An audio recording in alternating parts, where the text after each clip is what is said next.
Welcome to Daily News Simplified, an answer to what, why, and how of newspaper reading. Today, we are going to discuss important issues appearing in the New Delhi edition of the Hindu newspaper dated 26 June 2018. Let's begin. Before going into the discussion of different issues appearing in today's newspaper, let us first understand and analyze this question asked in the Prelims 2018 examination. This question asked was on Rule of Law Index. The question asked was Rule of Law Index is released by which of the following? Options given were Amnesty International, International Court of Justice, Office of Human Commissioner for Human Rights, and World Justice Project. So, going through this particular question asked in the year 2018, we understand two things. One is that questions are continuously being asked on various reports of international institutions. And in this respect, the UPSC expects its candidate to not only know these relevant reports which have been published recently and also who published those reports. So as far as your prelims is concerned, this is what is UPSC primarily looking at. But you never know, they can take a step ahead and start asking certain contents or certain conditionalities of the report. First of all, let's go through the previous year's papers through these two concepts. That is, reports of various international institutions and who published them. Come to 2016. Two questions were asked. First was Global Financial Stability Report is prepared by. In this, International Monetary Fund is the correct answer. Next is India's ranking in the Ease of Doing Business Index is sometimes seen in the news. Which of the following has declared these rankings? Various options are given. Obviously, OECD, World Economic Forum, World Bank, World Trade Organization. And UPSC expects its candidates to know at least India's ranking in the Ease of Doing Business as it impacts India's growth as well as its development. And this Ease of Doing Business Index is often coming in newspapers and is also being referred by the Prime Minister as well as other ministers. So to understand these basic events which are happening in day-to-day life becomes extremely important for a UPSC candidate. In this, the correct answer is World Bank. Let's come to a question asked in the year 2017. Which of the following gives Global Gender Gap Index ranking to the countries of the world? Again, a question has been asked on one of the index report and it is asking which of the following institution publishes this particular Global Gender Gap Index. And the correct answer here is World Economic Forum. That is A. So coming back to our understanding of question asked on these reports, two things become important. Reports of various international institutions which are currently in news and specifically such reports where mention of India has been there. Now coming to this question of Rule of Law Index, this was covered by us in the Daily News Simplified dated 6th March 2018 and a news had appeared on a gathering storm where it has said that serious erosion of human rights law in India and across the globe. So this was the theme of the article which appeared in the Hindu newspaper where it mentioned that Rule of Law Index 2017-18 has been published by World Justice Project. So we understand how to see a particular news and how to utilize those news for our exam perspective. Thus, the question asked in the year 2018, that is Rule of Law Index, the correct answer was World Justice Project. With this, let's move on to our daily news discussions. The first news appears on page number 1. It reads, Centre may miss NRC deadline, that is National Register of Citizens. It says the state in this respect has requested extra forces. In this news, the state government of Assam has been preparing a list of National Register of Citizens, that is NRC, and the state has to send this list to the central government by 30th June 2018 to be published by the Registrar General of India. And the Office of Registrar General of India comes under the Ministry of Home Affairs. Now the publication of NRC, that is National Register of Citizens, by 30th June 2018 has also been ordered by the Supreme Court of India. It is in this respect the state government of Assam had requested the central government extra forces as the state government fears certain law and order situation which may arise in the wake of final draft of NRC, that is National Register of Citizens, being prepared by the state government of Assam. In the wake of final draft of NRC being prepared by the state government, there are concerns as well as fear in the state of Assam that certain names may not appear in the list of NRC. And those names which do not appear in the NRC might get deported to Bangladesh. As of now, the state of Assam is also impacted by flood, and this has also affected the process of completion of final draft of NRC. And in this respect, the central government might ask the Supreme Court to extend the deadline from 30th June 2018 to 8 July 2018 for the completion of final draft of NRC. In this respect, let us also understand certain basic facts about National Register of Citizens. NRC was a register prepared after the conduct of census of 1951. It says any citizens who does not find their name in NRC shall be considered as a foreigner under the Foreigners Act of 1946 and shall be liable for deportation. So this becomes an important aspect, and as we have seen earlier, there were certain amount of concerns as well as fear in some of the citizens of the state that if their name do not appear in the list of NRC, then they might get deported to Bangladesh by being declared as a foreigner. It further says NRC regards all migrants who have come to India after March 24, 1971 as illegal irrespective of their religion. This again becomes a very important aspect with respect to National Register of Citizens, as this date of March 24, 1971 becomes very important. Next it says, such illegal immigrant needs to be deported back to Bangladesh as per the Assam Accord. So again, we mentioned here that they might get deported to Bangladesh. Now this was as per the Assam Accord. Now this Assam Accord was signed between the Government of India, the State Government of Assam and leaders of Assam movement. And the accord declared the date of March 24, 1971 as the last cut-off date. It further says the Government of Assam had earlier published the first draft of updated NRC on 31st December 2017. The first draft was prepared on 31st December 2017 and the second and the final draft is supposed to be published by 30th June 2018. It says NRC updation basically refers to the process of enlisting the names of those persons or their descendants whose names appear in any of the electoral rolls up to 1971, 1951 NRC, that is the list which was prepared after the conduct of census of 1951, and then any of the admissible documents of the government. So all these facts become very important with respect to understanding the concept of NRC and also to understand why there are concerns as well as fear in some of the citizens as they fear that their name might not appear in the list of NRC. Thus, this topic of NRC with respect to citizenship becomes extremely crucial from our mains point of view, as questions may be asked with respect to NRC, with respect to the decision of the State Government of Assam, as well as the Assam Accord, which was signed between the Government of India, State Government of Assam and leaders of Assam movement to deport illegal immigrants to Bangladesh. Now this topic of NRC gets covered under GS paper 2 as well as GS paper 3. Under paper 2, it comes under the concept of citizenship. And as we know, citizenship is an important aspect of the features of Indian Constitution. Hence, it gets covered under Indian Constitution. As far as GS paper 3 is concerned, it gets covered under challenges to internal security with respect to the concept of deportation, and also under security challenges and their management in border areas and linkages of organized crime with terrorism. So this topic of NRC and Assam Accord becomes extremely crucial with respect to this UPSC syllabus, both under GS paper 3 as well as GS paper 2. With this, let's move on to the next news. The next news appears on page number 8 in the editorial section. The news reads, reduce, segregate. We need substitutes for plastic, incentivize to reuse and better waste disposal. Now, this editorial talks about segregation of plastic waste as well as its different use.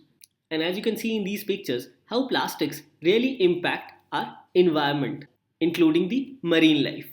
Thus, this article primarily focuses on segregation of plastic waste at source as well as its various disposal methods. As you can read this question, what are the impacts of segregation of waste at source? Does it help in the process of recycling of plastic waste? So let us find out by going through this particular editorial what this editorial has to say on segregation of plastic waste at source as well as its disposal mechanism. So this editorial primarily focuses on the need to ban use of plastics, better waste disposal methods and segregation of plastics from such wastes. Also, to monetize or incentivize the recycling of waste plastic garbage as well as finding alternatives such as paper bags or bags made from cloth.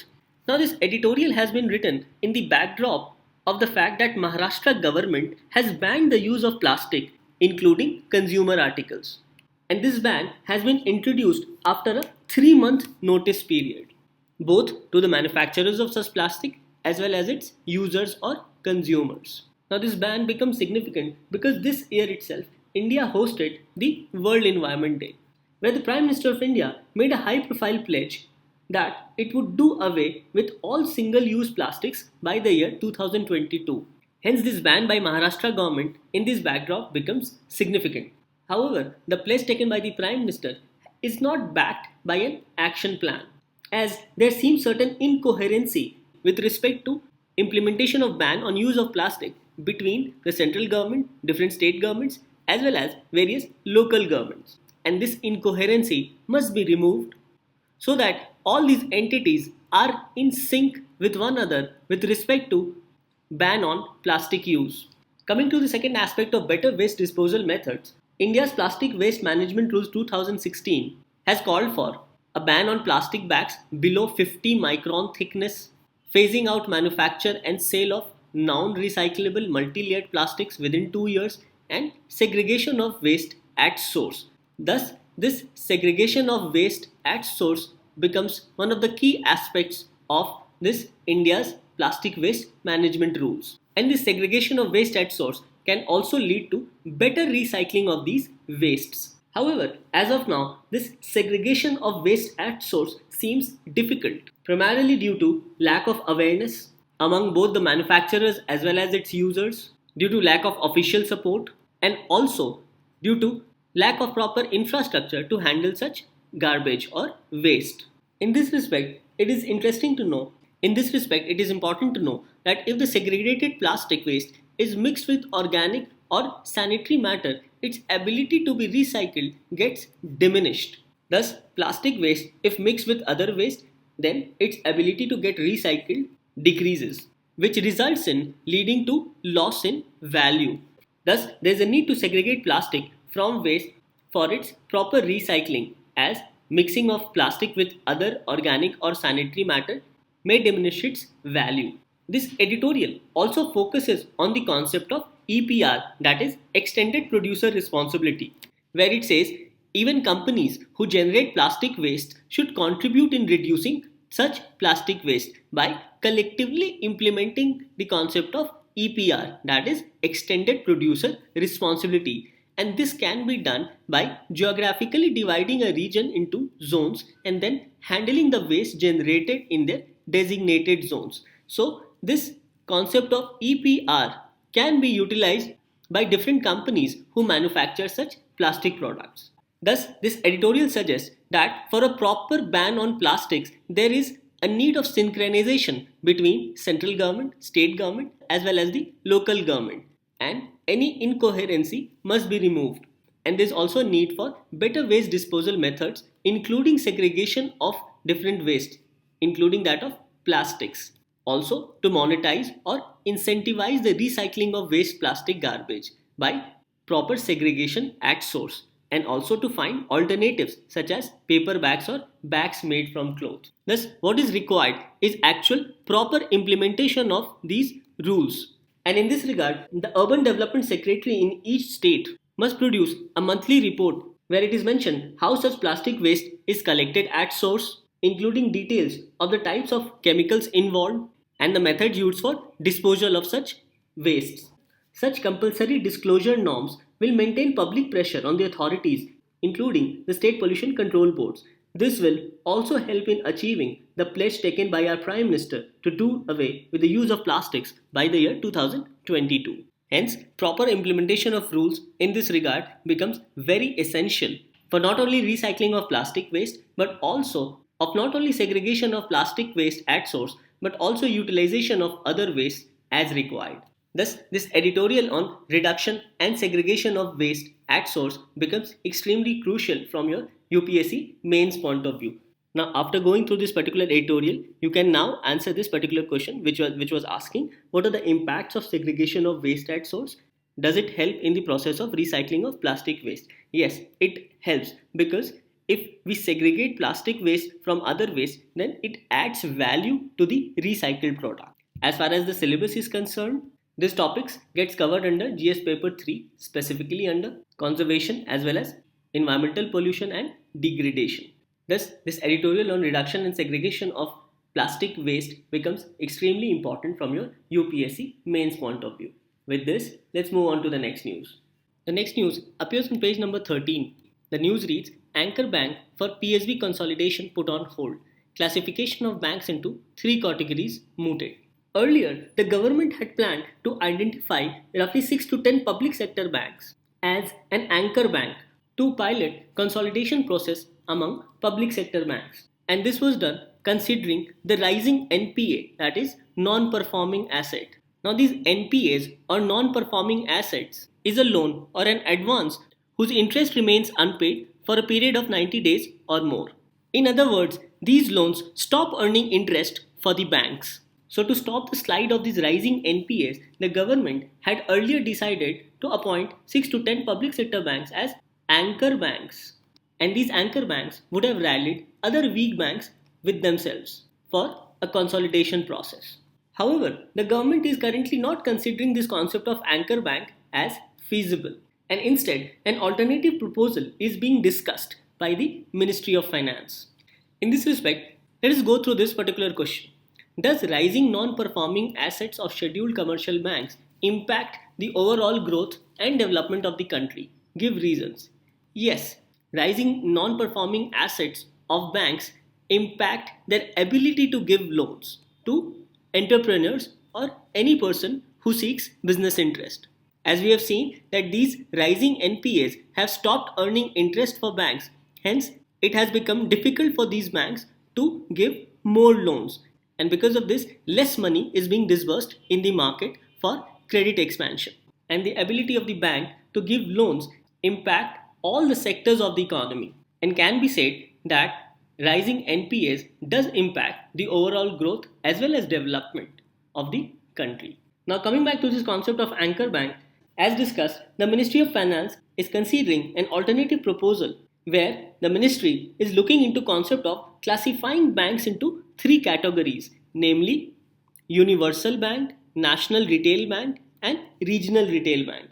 Now this universal bank does all kinds of banking including corporate lending. National retail banks will focus only on retail lending, and similarly the regional retail bank shall cater to the need of different regions. Another concept which is also being looked into by the finance minister is that of bad bank.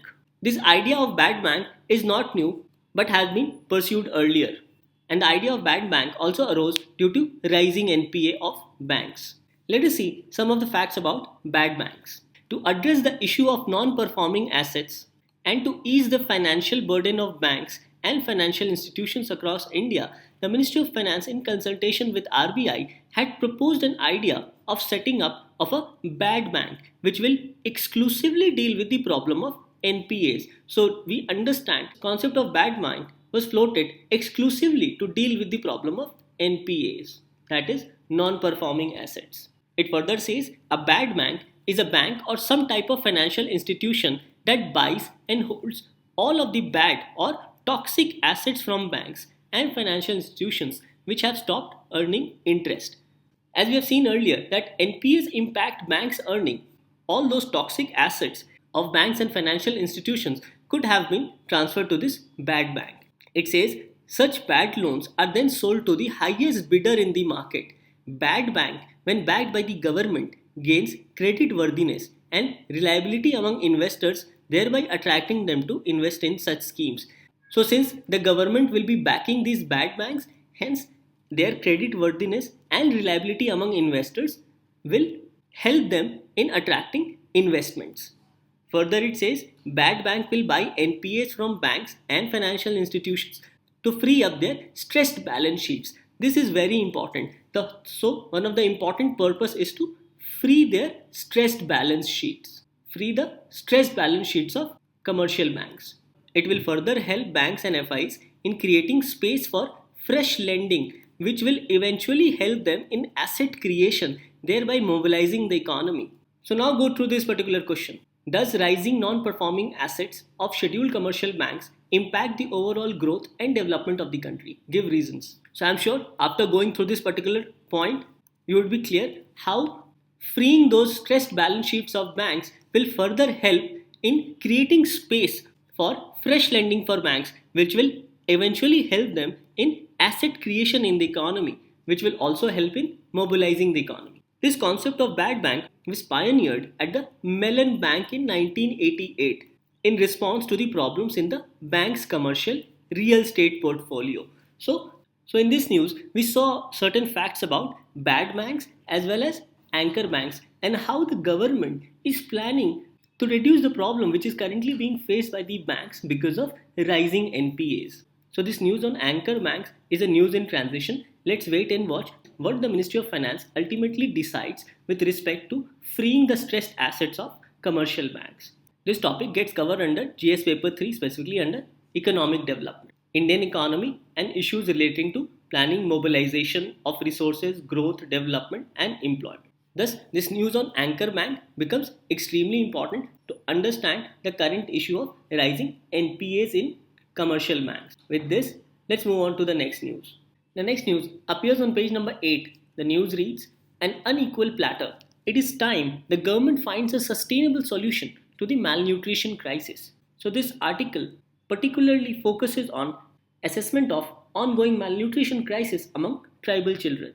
From a syllabus point of view, this topic gets covered under GS paper 2, specifically under welfare schemes for vulnerable sections of the population and issues relating to development and management of social sector services relating to and also issues relating to poverty and hunger. So this topic gets covered under GS paper 2. As mentioned, this particular news provides an assessment of the ongoing malnutrition crisis among tribal children of India. According to the National Family Health Survey, that is NFHS 2015-16, every second tribal child suffers from growth restricting malnutrition due to chronic hunger. Hence, in this, chronic hunger of such tribal children becomes an important reason for the malnutrition crisis. As if a child does not get proper nutrients as well as proteins, then its growth will be affected. And this lack of proper nutrients and proteins may also lead to the issue of stunting among children. Stunting refers to the impaired growth and development in children, primarily due to poor nutrition. And this poor nutrition among children also reduces their immunity system and makes them vulnerable to various diseases. Here, the news says causes of stunting. It reads, "Stunting is caused by an insufficient intake of macro and micronutrients. A critical aspect of nutrient adequacy is diet diversity, that is, different kind of diets." It further says, "It is generally accepted that recovery from growth retardation after 2 years is only possible if the affected child is put on a diet that is adequate in nutrient requirements." Thus, what we saw earlier, that proper nutrients and proteins is very much essential for a proper growth of a child. Else, it may lead to the case of stunting. As we have just seen, that stunting refers to the impaired growth and development of children, primarily due to poor nutrition, and it also in a way reduces their immunity, which makes them vulnerable to various diseases. Now this article further focuses on the cause of stunting among tribal children. It says the 8 food groups includes cereals, roots and tubers, legumes and nuts, dairy products, flesh foods, eggs, fish, dark green leafy vegetables and other fruits and vegetables. So this refers to the diet diversity as mentioned before, and these various kinds of diet provides adequate nutrition to a growing child.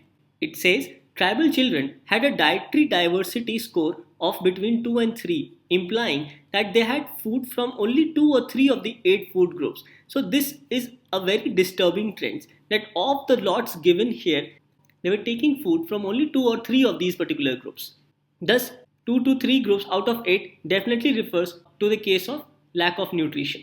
It further says tribal parents were unable to afford other food groups such as milk, flesh, etc., as milk and flesh are considered to be protein diets, and the inability of the parent to give them these milk and flesh foods causes higher rate of malnutrition, thereby stunting in these tribal children. It further says there is also a loss of traditional dependence of tribals on forest livelihood, and there is also lack of public distribution system within these tribal areas. So this pertains to a very important aspect of governance, as it mentions that there is a lack of public distribution system within tribal areas. So the government should consider various steps to promote public distribution system in these tribal areas. Thus, a proper diet diversity is very essential for proper growth in children. And these 8 food groups becomes extremely important. The article ends with giving suggestions regarding future steps, where it says the government should properly implement schemes like integrated child development services to check malnutrition. And secondly, state should focus on inclusive development by creating employment opportunities for the tribals, which would improve their purchasing power and in turn reduce malnutrition, because when the tribals will have more purchasing power, then it will increase their affordability. And in this respect, the government should also take steps to improve their public distribution system in those tribal areas, or at least provide a way to give adequate food security to the growing children. Thus, this news on malnutrition among tribal children becomes extremely important with respect to our UPSC examination, as it becomes necessary to understand the impact of malnutrition and how stunting leads to lower growth among children. With this, let's move on to the next news. Now, the next news appears on page number 5. It says, season of boat races to begin on June 28. Kerala will witness many competitions in various districts in the coming months.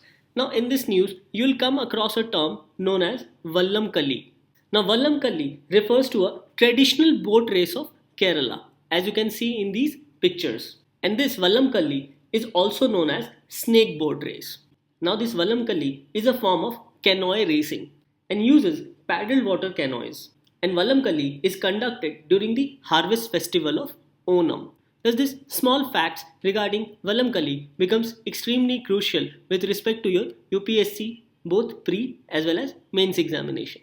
Nehru Trophy boat race is a popular Vallam Kali event, and this popular boat race Vallam Kali is held near Alappuzha in Kerala.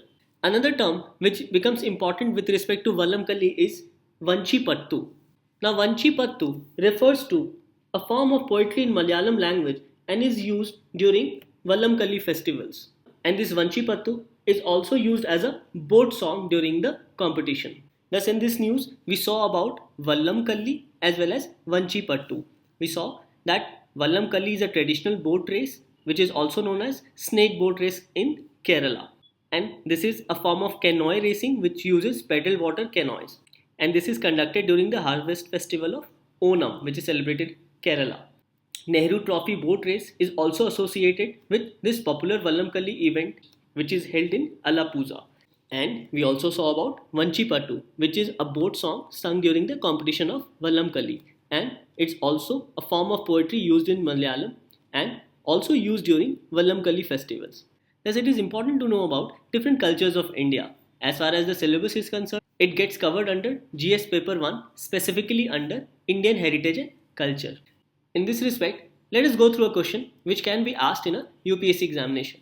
Consider the following statements. It says, Vallam Kali is a boat song sung during the famous boat race of Kerala. No, Vallam Kali is not a boat song. Vallam Kali is the traditional boat race, as we have just seen. So the first statement is incorrect. Second, Vanchi Pattu refers to the traditional boat race held in Kerala. No, Vanchi Pattu is not a traditional boat race, whereas it's the boat song.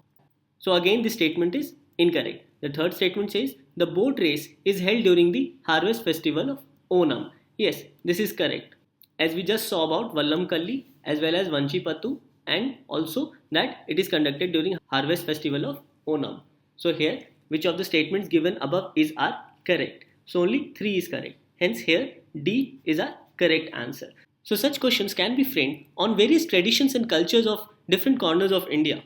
So I hope after going through this particular question, you understand the importance of small words such as Vallam Kali or even Vanchi Pattu, as they can be asked in a prelims question or under Indian heritage and culture, certain things can be asked with respect to either Vallam Kali or even Vanchipa. With this, let's move on to the next news. The next news appears on page number 18 and it reads, Toxic air is causing malnutrition in trees. Again, the issue of malnutrition has appeared, but this time with respect to trees caused due to toxic air in the environment. It says a recent study has found that the environmental pollution is causing malnutrition in trees by harming fungi that is important for providing mineral to tree roots. So this fungus becomes extremely important to understand. Role of fungus in plant nutrition. Let's see. Mycorrhizal fungi is hosted by the trees in their roots to receive nutrients from the soil. So these fungi are hosted in these roots of a tree and these roots receive nutrients from the soil. These fungi provide essential nutrients like nitrogen, phosphorus and potassium. It further says this plant fungal symbiotic relationship is crucial for the health of the tree. So this symbiotic relation between the fungus as well as the plant becomes extremely important for the survival of the tree as they receive their nutrients like nitrogen, phosphorus and potassium through these soils with the help of these fungus. The plant fungal symbiotic relation thus is crucial for the health of the tree. High levels of the nutrient elements like nitrogen and phosphorus in the mycorrhizae changes them to act as pollutants rather than nutrients. Now, when these nitrogen and phosphorus is received by the fungus in higher concentration or at higher levels, then this becomes toxic for the plant. As it says, high levels of nutrition elements like nitrogen and phosphorus in the mycorrhizae changes them to act as pollutants rather than nutrients. So these high level of nitrogen and phosphorus start acting as pollutant rather than as a nutrient. There is an alarming trend of tree malnutrition across Europe which leaves forests vulnerable to pest, disease and climate change. So this becomes very important piece to understand from environment point of view. Signs of malnutrition among trees are discoloration of leaves and excessive falling of leaves. The topic of environment gets covered under GS paper 3 and specifically under environmental pollution and degradation and environment impact assessment. Thus, this topic on malnutrition in trees become extremely important from a UPSC point of view. With this, we come to an end to discussion of today's newspaper. Please subscribe to our channel and press the bell icon for daily DNS updates. With this, let's move on to the question for the day.